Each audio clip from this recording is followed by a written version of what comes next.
Champions League has seen pretty much everything. From remarkable comebacks to stunning goals, there really isn't much that Europe's elite is yet to see. More specifically, there's been countless underdog stories in the past, such as seeing Crvena Zvezda and Steaua Bucharest lift the coveted trophy in the late 80s and early 90s. In total, 56 teams since the rebrand in 1992 have played in just one Champions League campaign, with just 8 of these teams reaching the knockouts. This is where our tale shifts to Spain, which might be a little surprising, seeing as the nation is by far the most successful in the competition, with 20 Spanish winners and 11 runner-ups. Of course, there are less prolific sides in Spain, 5 in fact, that have only played once in the Champions League. 2 Spanish sides reached the knockouts in their only campaign. Celta Vigo reached the round of 16 in what's commonly labelled as the most unpredictable Champions League campaign ever in the 03-04 season, before being eliminated by Arsenal, and Malaga did it in 2013. Who didn't even automatically qualify for their solitary stint in Europe's elite. However, they went one better than Celta and found their way in the last 8 and nearly, so very nearly, reached the semi-finals on their first ever try. But how did this Malaga side go against all the odds and come within minutes of the final 4 of the Champions League? This is Deep Dive.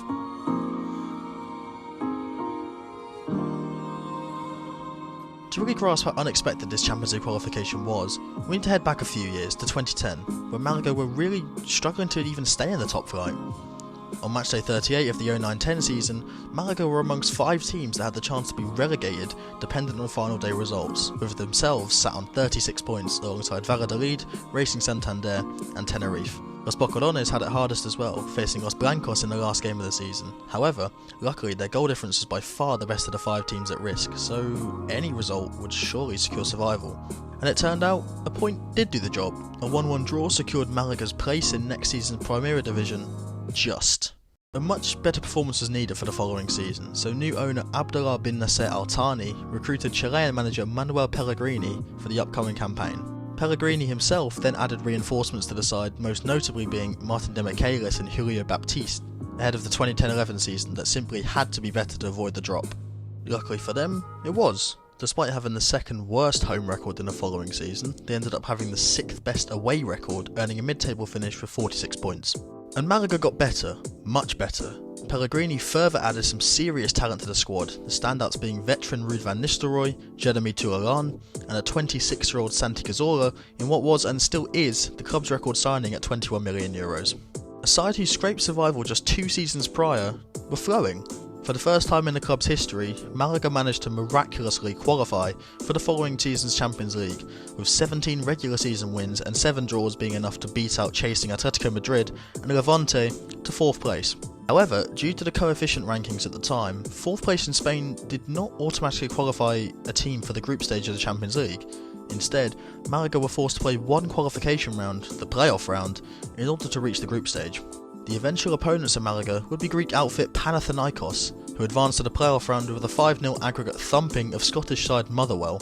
Martin Demichelis and fullback LSU scored the only goals of the 2-legged tie in the first leg in a 2-0 home victory, before a stalemate second leg secured Spain's 4th side in the 2012-13 Champions League.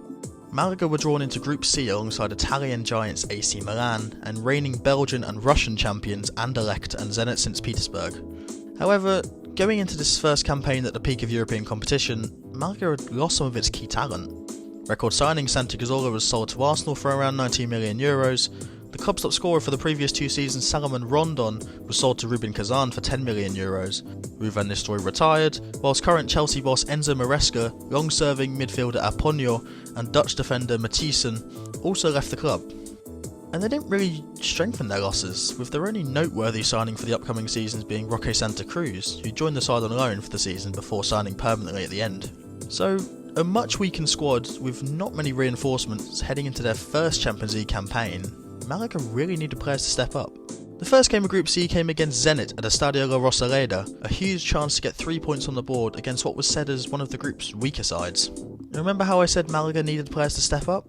Multiple players put their name in the mix after a 3-0 win on the first match day, with a double from a lesser known Isco at the time that was separated by a Junior Saviola strike that ensured the perfect start for Los Boquerones. And what's better than 3 points? Well, 6 points. Malaga then went to Belgium and dismantled the Port Anderlecht by the same scoreline, with another brace, this time from LSU, and yet again separated by a penalty from Joaquin. And what's better than 6 points? 9 obviously. Malaga could not be stopped, now defeating AC Milan by a goal to nil, leaving them top of the group at the halfway point, yet to concede a goal also. The reverse fixtures remained for the Spanish outfit, first heading to San Siro to play out a great 1-1 draw with AC Milan. It took until the 73rd minute of the 4th group game for them to finally concede. 10 points is usually enough for a team to qualify, but it doesn't guarantee it. Matchday 5 in Russia saw the visitors fumble a 2-goal lead to a 10-man Zenit, keeping Malaga unbeaten and now confirming their qualification to the knockouts. The pressure was now off. Malaga had secured their path to the last 16 with a game to spare. All they had to do was play Anderlecht again, drawing 2-2, finishing Group C on 12 points, 3 wins and 3 draws, but most importantly, still yet to lose. Malaga was drawn against Portuguese powerhouse Porto in the round of 16, a side who had won the Champions League twice and as recently as 2004 in, well, what I've already described as one of the most unpredictable campaigns. Furthermore, this was a Porto side that oozed quality everywhere you looked, with standouts such as João Moutinho, a young James Rodriguez and Nicolas Otamendi. The first leg was played in Porto, which I personally think is always a benefit to play the first leg away. The home side and heavy favourites huffed and puffed but only knocked a couple of bricks down from the Malaga house, scraping a 1-0 win to take to Spain.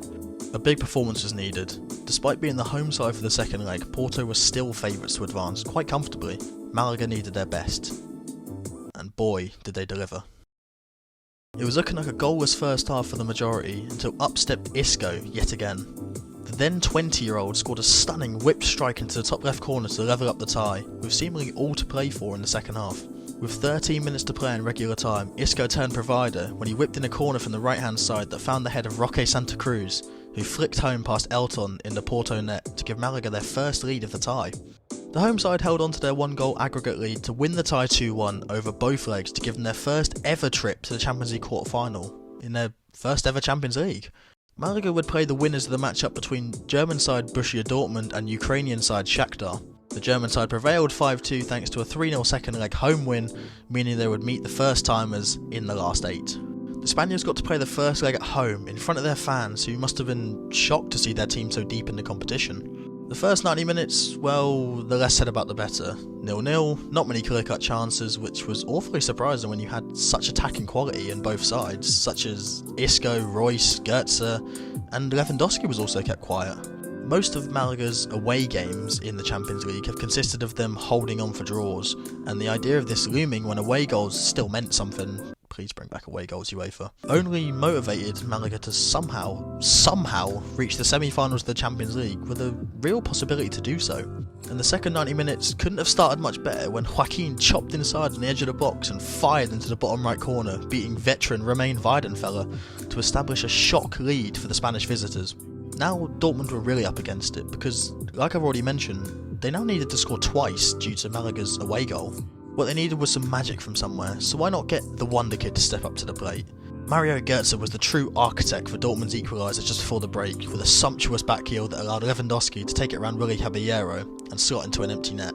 Both teams really tried to go back ahead, with both goalkeepers thwarting either goal scorers of braces. Lewandowski, however, did score his second, but it was ruled out for offside.